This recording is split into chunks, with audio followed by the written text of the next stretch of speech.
Hello crafters, I'm Jan B and I'm an independent Stampin' Up demonstrator. Today I'd like to show you how I made this gorgeous little favour box. I first saw it on the internet and it had been made by a lady called Constance Sturm. I'll put her details of her website in the details below the screen. She made hers using vellum and she'd done some heat embossing in white on it and it looked absolutely gorgeous. Do go to her website and check it out, it's really lovely. So it's a very easy one to do. I'm using DSP and this is from the Blooming Love Designer Series paper stack, and this measures 6 inches by 4 inches. Or the measurements in centimetres is 10 by 15 centimetres. You'll also need a scrap of crumb cake and also Whisper White. Got something on the back of that, but that's alright. So to start off with, you're going to need your scoreboard.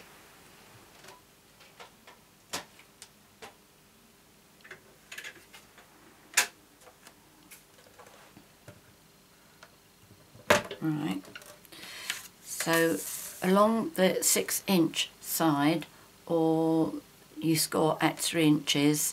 If you're doing centimetres, it's along the 15 centimetre side and you need to score at 7.5. Okay, I'm inches, so I'm doing 3. And then you need to turn it the other way round and you need to mark at either 2 inches or 5 centimetres. Just do a little groove like that, turn it around and do it again, either 2 inches or 5 centimetres. Okay, so that's that bit done. And then you need your trimmer. Actually, I could have done my scoring on here, couldn't I? Never mind. Right, so what you need to do now, depending on which paper you're using, if you find it's really the design is very busy on both sides, you may want to actually draw your mark on with a pencil. Mine is quite clear on this side, so I can see where my little notches are. But if both sides were like that, I don't know, that's not too bad actually. Yeah, I can just about that, see that, but do check it before you carry on. Right, so what I need to do is I'm going to, which way am I doing this? Fold it this way. So fold that along your halfway mark, and I don't recommend that you use a bone folder if you're using Designer Series paper. So make sure you get your score tab there, and you're going to line your notch, your halfway notch, onto this groove, which is a cutting groove. So you move that into there, and then this fold into the groove that side, and just check that that didn't move while you were concentrating on that. So once you've got that, hold it in place and score it, and then turn it so that the fold, the halfway fold there, goes into your groove that side, and then this little notch comes into this one. Okay, hold that and then score, and then do exactly the same on the other side. Little notch into the groove, the fold into the groove, hold that steady,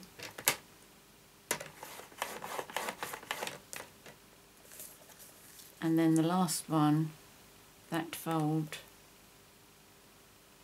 and that mark,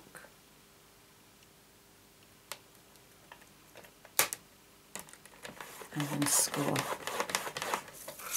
Okay.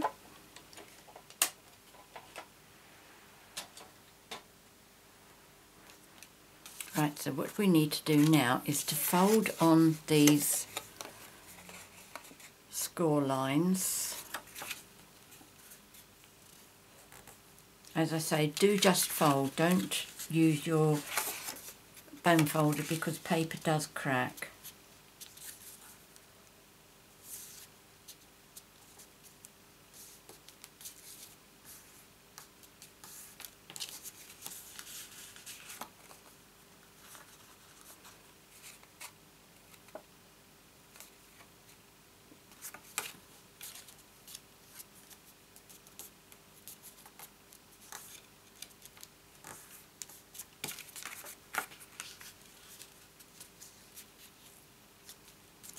Okay, so that's all of that. So all we need to do now is where we've got our fold like that, fold it in half and then 2 of the triangles on one side, overlap them. Okay, like that. Now you need to move those out of the way, just bend them very slightly so that you can reach this bit. And you need a 1/8 of an inch handheld hole punch, and then to punch a hole,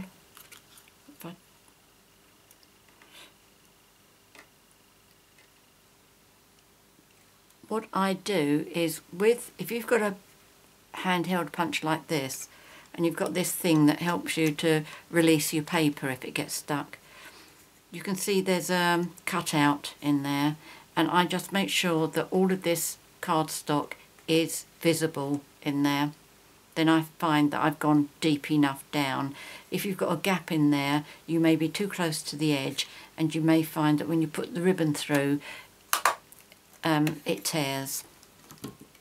Now the other thing to look at, now that you're ready to do the other side, and you fold this over, this is the side I folded first, so I want the same bit on that side. Okay, so I've got them both on the same side. Okay, so what I'm going to do now is turn it around the other side, open those 2 up, make sure that's all lined up nicely, and then punch my hole again. Making sure that I could see my DSP all the way through that hole there. Okay, now we need to put some ribbon through this. I'm using our 1/4 of an inch cotton ribbon, and I'm going to take about 10 inches, I suppose. Yes, about 10 inches.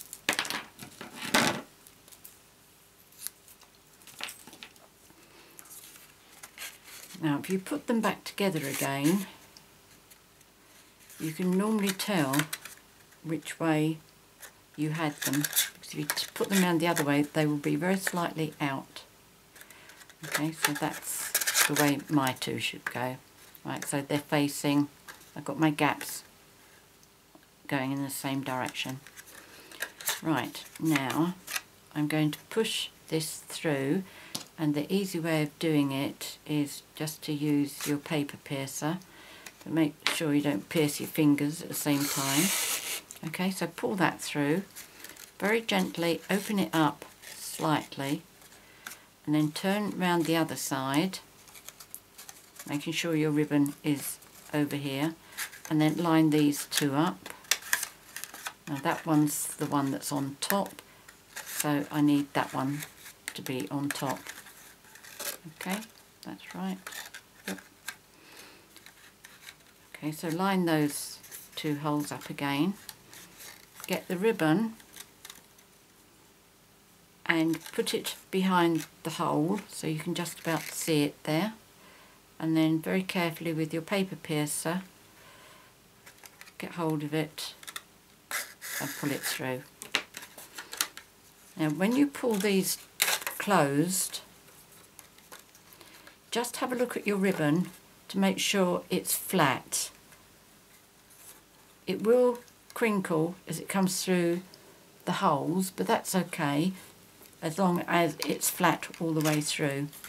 Now all you need to do is pull these two pieces together so that it closes, then tie a knot and then a bow.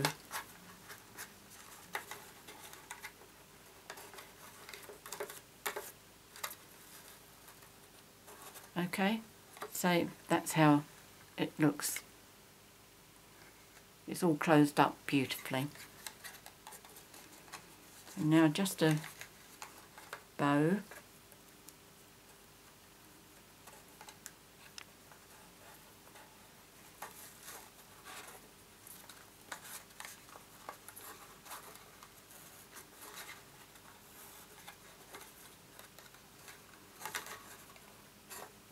Right, I'm not going to cut too much off of my ends because it's empty, and obviously I'm going to need to open it up at some stage.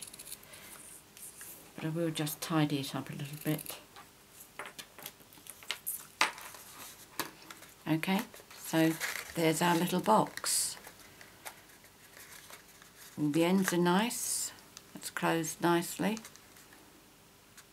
Okay, that one's closed nicely. And that has too. So all we need to do now is to decorate it, and the front is obviously the side that you've got the folds here, not the one where you could see these two bits that are opening. Okay, so all I'm going to do is I'm using For You, which is from the Birthday Blooms stamp set, and then the little decoration round here and round here I've taken from Bloomin' Love, and it's that little one that I'm using. The ink, which I haven't brought over with me, I should be using Crumb Cake. I wonder if that's going to be dark enough or whether I should go for something a bit darker. It's either Soft Suede or Tip Top Taupe, I think. No, I'm going to stick with Crumb Cake. Just thinking that maybe it will be a little bit on the light side, but that's probably better than dark because this is really nice and pastel. So I'm stamping that onto my Whisper White. Oh, that's quite dark enough. And then with my flower stamp and my little scrap of paper, in fact it would help if I punched it out first, wouldn't it? Okay, so let's take the 1.5 inch circle punch, and what I'm trying to do is on this one I'm seeing how low I can get this to come down, and then I will just do the flowery bit at the top there. Okay, so there's quite a bit of room there.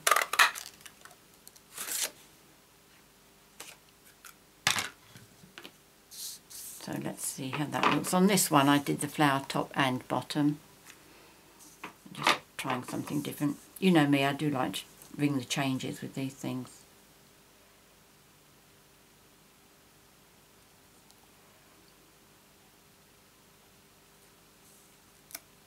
There we go. That's nice, I like that. Now the other stamping I need to do, let's move it over, is the two butterflies, and these are both from the Papillon Potpourri stamp set.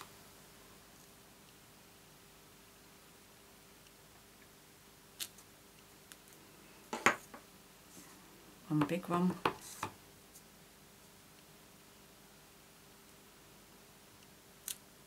One small one.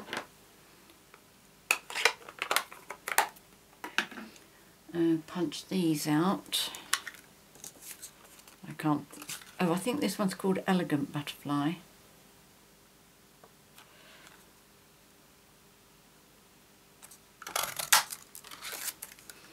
And then the other one, I think, is called Bitty Butterfly. The correct names will be on the screen.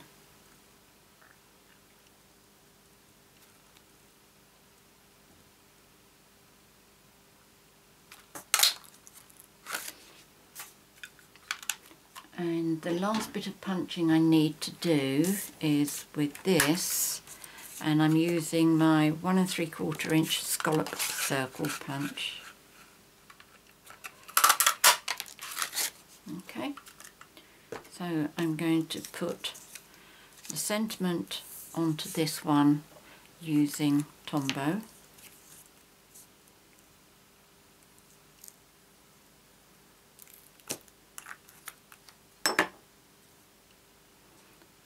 Tweezers.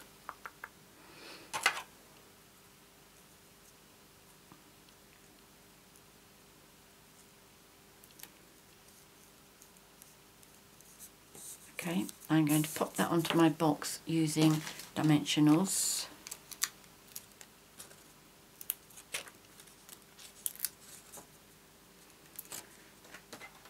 Let's move on to a new sheet here.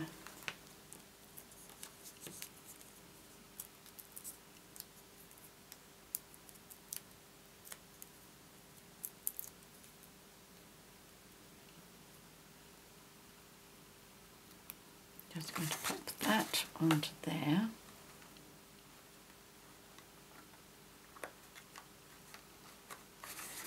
And then my butterflies, I'll just fold them so that I get the straight line behind their bodies.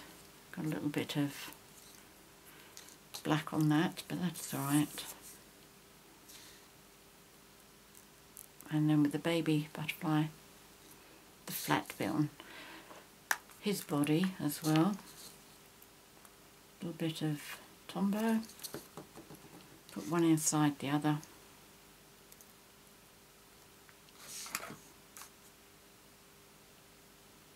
Just give it a few seconds to grab.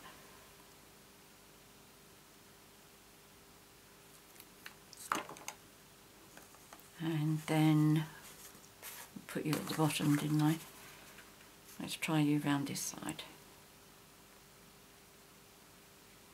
Again, a few seconds just to give a chance to Tombow to grab a hold.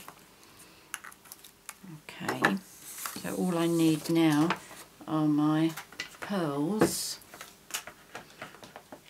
You could use diamonds if that's your preference.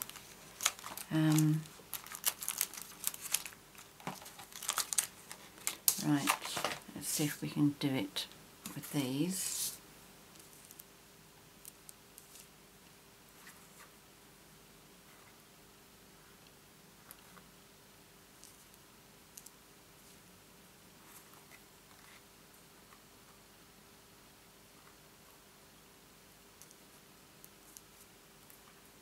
When you lift these pearls, you have to make sure that you get right underneath them so that you get the little glue dot to come up with them as well.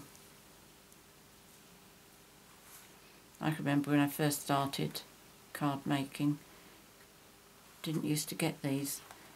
I used to have to use like Tombow, something like Tombow. That really was quite a kerfuffle. Right, now I'm going to take one of these larger ones, and this is why I wanted to do the one flower up here. Come on. Oh, come on, don't be difficult. I wanted to put a pearl in there, and I tried it on the pink one. There we go, that's okay. I tried it on the pink one, that looked okay, but it looked silly on this little one down here because it's right off the edge. Anyway, there's that little favour box. I have no idea what to call it. Just a indented triangle, I suppose. I'll try that as a name. Let me just show you these other ones here, because I made these ones for swaps when I went to training yesterday. And I used a retired paper, but this is where I found out you know, to make sure that where I get my folds in the correct place, one front, one back. And of course with this, because it's got writing on it, I had to keep it in the right direction. The back would have been upside down, and then that one I got it sideways, which I suppose in a way is better because both sides is the same, front and back. And I tried one using cardstock and that worked beautifully. What I did on that was I just stamped the little design that I've used on here all over, so that worked really nicely. And the other one I did was I did a masculine one, and this is from the paper stack called, I think it's called Going Places, but that worked really nicely as well. So I hope you like that little project. Very nice and easy, but it looks really quite something. So many thanks for watching my video. If you have any questions, please contact me. As always, I will be happy to help you. If you've enjoyed my video, please subscribe to my YouTube channel by clicking on this subscribe button. If you'd like to buy any of the products that I featured here, please click on the 24/7 link that's in the details below the video. Many thanks for joining me today. Until next time, happy crafting. Cheerio.